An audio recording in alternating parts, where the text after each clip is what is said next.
The Puppy Who Wanted a Boy. The Puppy Who Wanted a Boy by Jane Thayer and illustrated by Lisa McHugh. One day, Petey, who was a puppy, said to his mother, who was a dog, "I'd like a boy for Christmas." His mom, who was a dog, said she thought he could have a boy if he was a very good puppy.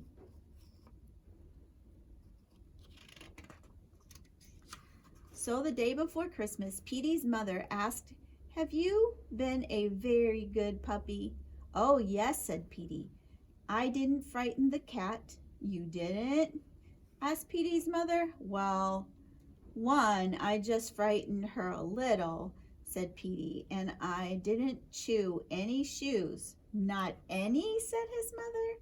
"Just a teeny weeny chew," said Petey, "and I remembered, almost always remembered, to bark when I wanted to go out." "All right," said his mother. "I think you've been good for such a little dog. I will go out and get you a boy for Christmas." Thank you. When Petey's mother came back, she looked very worried. "How would you like a soft white rabbit with pink ears for Christmas?" she said to Petey. "No, thanks," said Petey. "Do you want a lovely canary?" "I'd like a boy," said Petey. "How about some guppies?" said Petey's mother. "I just want a boy," said Petey. "Petey," said his mother at last, "there are no boys to be found." "No boys?" cried Petey. "Not one could I find. They're terribly short of boys this year." Petey thought he couldn't stand it if he didn't have a boy. Finally his mother said, "There now, there must be a boy somewhere. Perhaps you could find some dog who would give his boy away." "Do you think I could?" asked Petey. It wouldn't hurt to try," said his mother. So Petey started off. It wasn't long before he saw a collie racing with a boy on a bicycle. Petey trembled with joy. "If I had a boy on a bicycle," said Petey to himself, "I could run like anything. I'll take a little run right now, and I'll ask the collie politely if he'll give his boy away." So Petey leaped after the bicycle. He called out to the collie, "Excuse me, do you want to give your boy away?" But the collie said no, he definitely didn't, in a dreadful tone of voice. Petey sat down. He watched the collie and his boy on a bicycle, until they were out of sight. "I didn't really want a boy on a bicycle anyway," said Petey. Am I holding it right? Mm-hmm. After a while he saw a setter playing ball with a boy. Petey was delighted. "If I had a boy to play ball with," said Petey, "I'd catch the ball smack in my mouth. I like to catch the ball now." But he remembered how cross the collie had been, so he sat down on the sidewalk and called out politely, "Excuse me, do you want to give your boy away?" But the setter said no, he definitely didn't, in a terrifying tone of voice. "Oh, well," said Petey, trotting off. "I don't think playing ball is so much fun."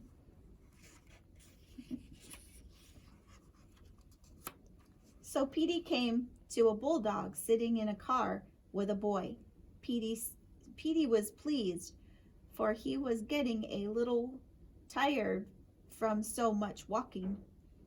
"If I had a boy in a car," said Petey, "I'd laugh at walking dogs. I'd like a ride right now." So he called out loudly, but very politely, "Excuse me, do you want to give your boy away?" But the bulldog said no, he definitely didn't. And he growled, "Rrr," in Petey's face.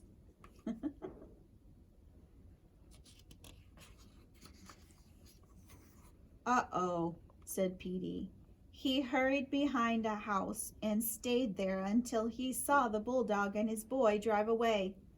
"Well, who wants to go riding in a car? Not me," said Petey, coming out from behind the house.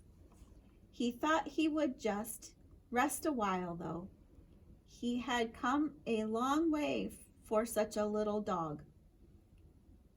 He was limping a little bit when he started off again.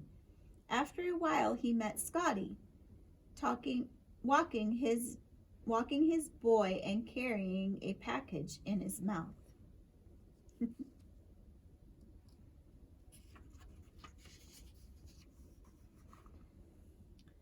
"Now that's a good kind of boy," said Petey. "If I had a boy to take walks with and carry packages for, there might be some dog biscuits or cookies in that package. I would like a cookie right now." He didn't have any lunch, but he remembered how cross the collie and the setter and the bulldog had been. So he stayed across the street and shouted at the top of his lungs, but politely as could be, "Excuse me, do you want to give your boy away?" The Scotty had his mouth full with the package, but he managed to say no. He definitely didn't, and he showed his sharp teeth to Petey.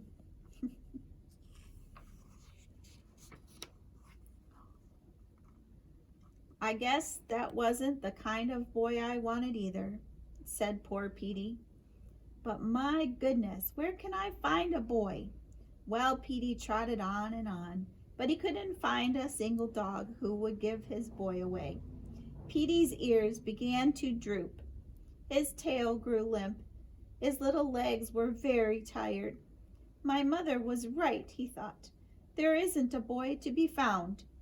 Just as it was getting dark, he came to a large building on the very edge of town. Petey was walking by slowly when he saw a sign, "Home for Boys."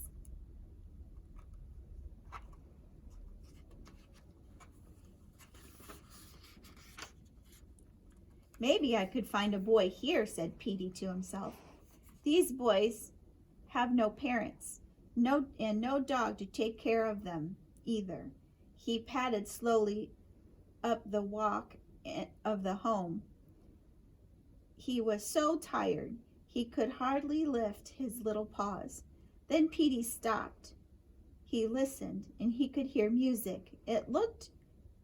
He looked through the window. He saw a lighted Christmas tree and children singing carols.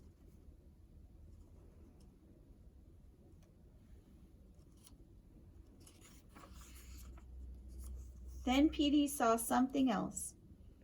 On the front steps of the building, all by himself, sat a boy. He was not a very big boy, and he looked lonely. Petey gave him a little cry. He forgot about being tired. He leaped up and landed in the boy's lap. Sniff, sniff, went Petey's little nose. Wag, wag, went Petey's little tail. He kissed the little boy with his warm, wet tongue. How glad the boy was to see Petey. He put both his arms around the little dog and hugged him tight.